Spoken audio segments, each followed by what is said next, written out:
Hello, everyone. Welcome back to another episode of Gaming the System, the podcast where three intersectional feminists examine gaming and games through a feminist lens.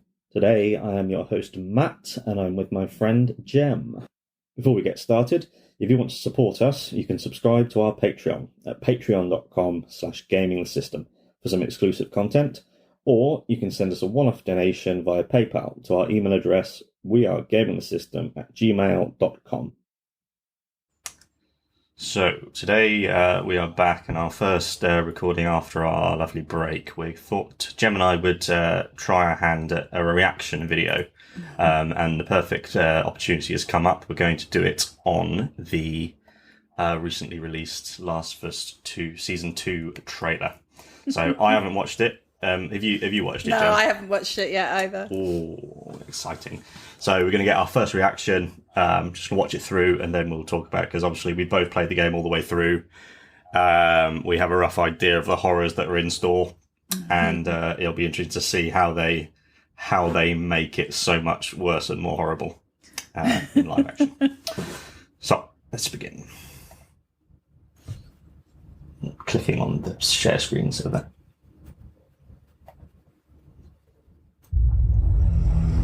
Everything has changed since I brought her back. Did you hurt her?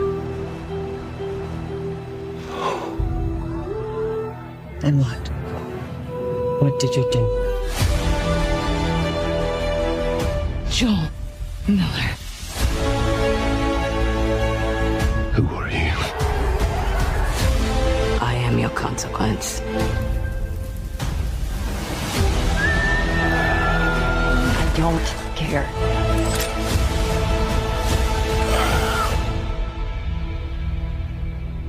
Joel, what happened? I saved her.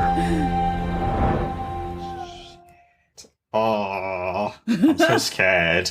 I'm so scared. Oh, yeah. So, part one, poor Joel. Oh, can you hear an echo? No. Okay, I can hear myself a little bit. We'll carry on. Poor Joel. Joel looks so old and tired. He looks like he's properly carrying the weight of everything he's done.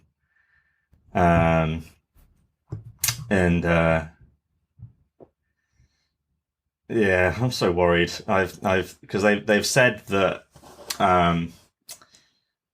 it's going to take them multiple seasons to cover what happened in the game, and so they might structure it completely differently, because Joel presumably the woman talking to Joel then, who says "I'm your consequence," is Abby.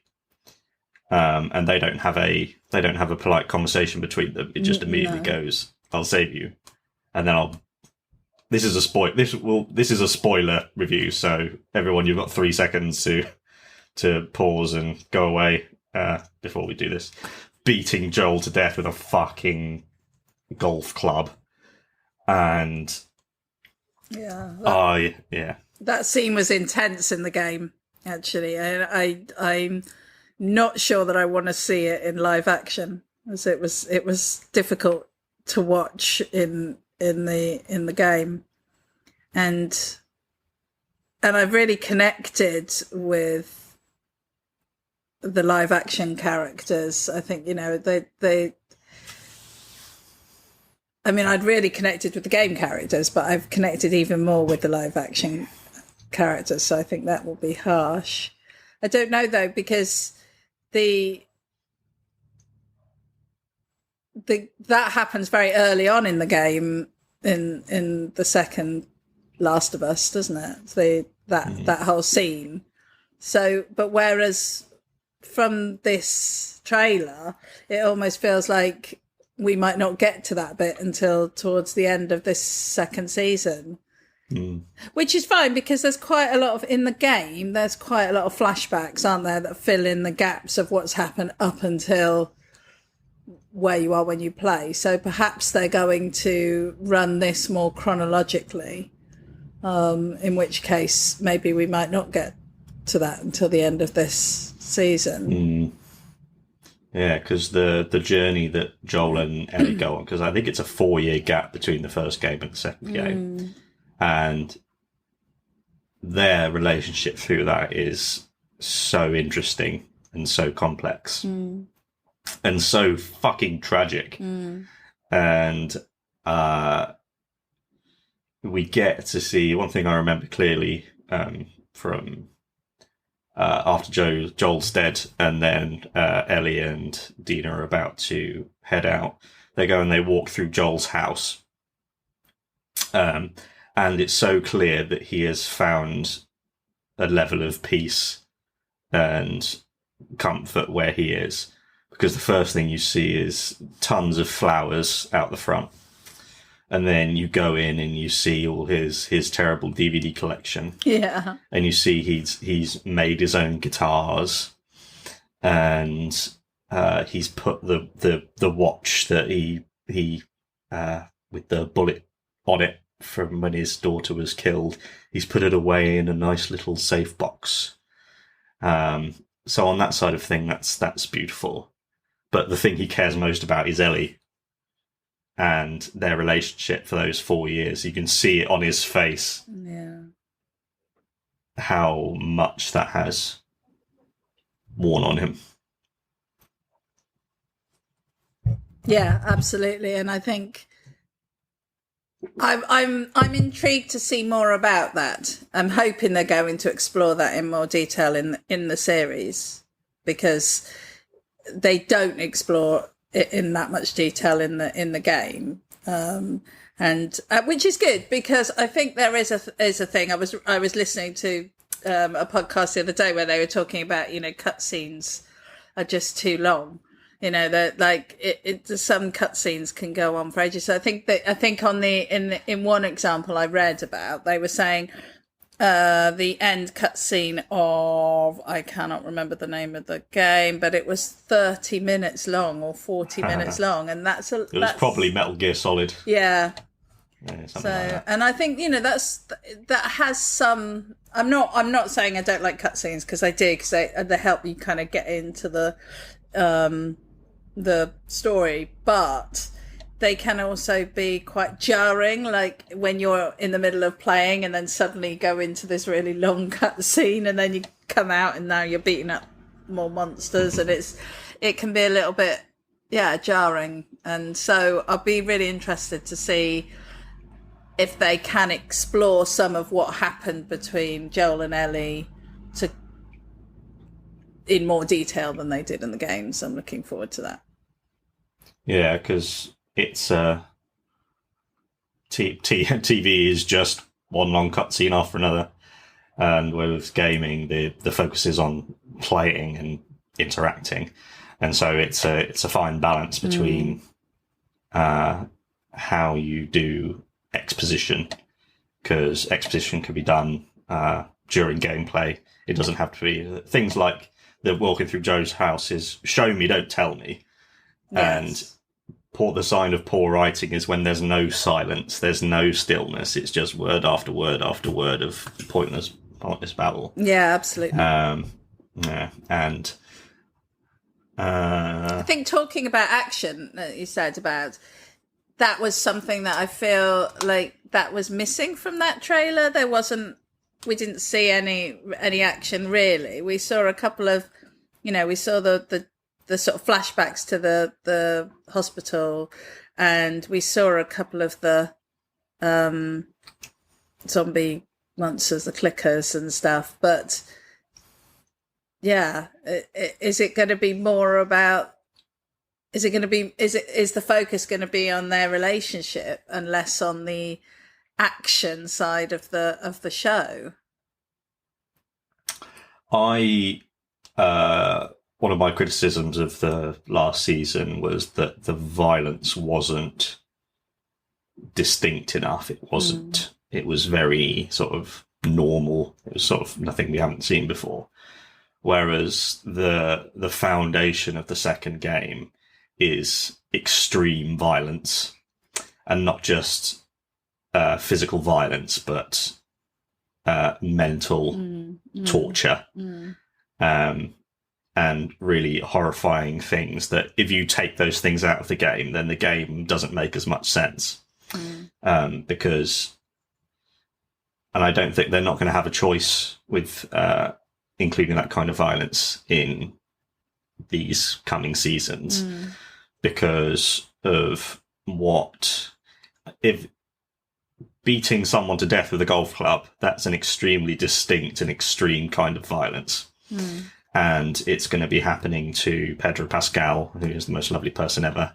And, but then going on, the stuff that Ellie does is as extreme as it gets. And it needs to be extreme enough that your perspective on the characters is really strained. Because at the moment, you can just, oh, I understand everything that Joel's done. I love him. I understand everything that Ellie's done. I love him. But when you get sort of going through the game and they're doing more and more horrifying stuff, you have to go, do I still like this person? Yeah. Are they still a good guy? And one of the most terrifying parts of that game is Isaac, who is Jeffrey Wright's character. He was utterly terrifying. One of the most haunting lines from it is when Abby and her friend, they've gone from the beautiful football stadium with this lovely society, and then they go off to find Isaac's headquarters, and through the walk to his HQ room, that's where they're torturing the scars. And the first thing you hear, I think it's one of the first things you hear him say, is he's been talking to this Scar who's been tortured, and he walks up to the guard and says, "Don't let him sleep." And that's one of the most horrifying lines I've ever heard. And to have him he played the character in the game, and having him back, I'm excited and terrified to see, hopefully, that they're able to put a new twist on it. The same way that they did with Frank's character. Because they spent an over an hour long episode on just some story. Yeah. And now they've got the space to breathe space into these things and tell them a different way. So, yeah, it's just exciting. I mean, I did feel in the game, there were definitely points where I felt that it was just so much violence. I was just like, oh my gosh, I'm just killing people for the sake of killing people. And I think, there's something with like a zombie game or a sort of monster shooty game that that you're killing the enemy. It's really clear. They have no thoughts. They have no feelings. They are no one. They're not human. I think there's a big difference for me when I'm gaming between, that and then you're killing, bandits, or you're killing, mercenaries, but you're killing people. And there were certainly points in the second game where I just felt a little bit overwhelmed by the amount of slaughter that was going on, and as you say, that then makes you question, like, who are the good guys here? Are there any good guys here? What am I doing? Who am I in this? And I think that will be interesting to see how they manage to translate that into the show, because so many of the big shows, the popular shows, it's very clear who the good guys are and the bad guys, and people like that. They like those clear lines so that they know who they're rooting for. And I think The Last of Us is a series. The games are a series where those lines are blurred, because we're in this completely different world now where, you know, there's a whole different set of rules and what people will and won't do and what is and isn't okay. And I think that is set off immediately from the start by Joel's choice, you know, and Ellie's reaction to that. You know, I think that immediately shows, you know, he made what he thought was the right choice for Ellie, but was it the right choice? Was it the right choice for humanity? You know, we don't know. And that, I think that's the other thing. We don't really know whether she could have, you know, been a solution or not. We'll never find out. And I think that's a very realistic thing. So I think it'd be interesting to see how they bring that through in the series, in the live action show. Yeah, it's the ultimate like study in how to create a grey world. Yeah. Because there are no right answers. There are only consequences. Everything has consequences. And so what do you choose to do? Because we talked about it when we were doing our reviews of it. Joel did it for himself. He was also right because they were going to do this to Ellie without her permission. But they were right because they're thinking about the world. Yeah. And people making decisions and there being consequences. And that's what life is like. Yeah. You don't just have heroes who have no flaws. Yeah. I think of this a lot when I watch World War II films. Because, say, like Saving Private Ryan, so they're all heroes, it's all great, hooray, and fun. But then America had segregation for the next 20 years still. And you go, you have to have that as part of the conversation. It doesn't take away what they did that was good, but you have to say, but a lot of them also believed in segregation, and go, well, how do we measure stuff based on that reality? And it makes it so much more interesting. So much more interesting. And yeah, The Last of Us does that really well. Oh, I can't believe that we have to wait till January for it, though. Oh my god! I thought it was coming out sooner than that. That was probably my biggest disappointment from that. I remember being gutted at the start of the year because they said, "Oh, it's going to be 2 years until because it wasn't last year; it was the year before." Yeah. Yeah, we'll have to see.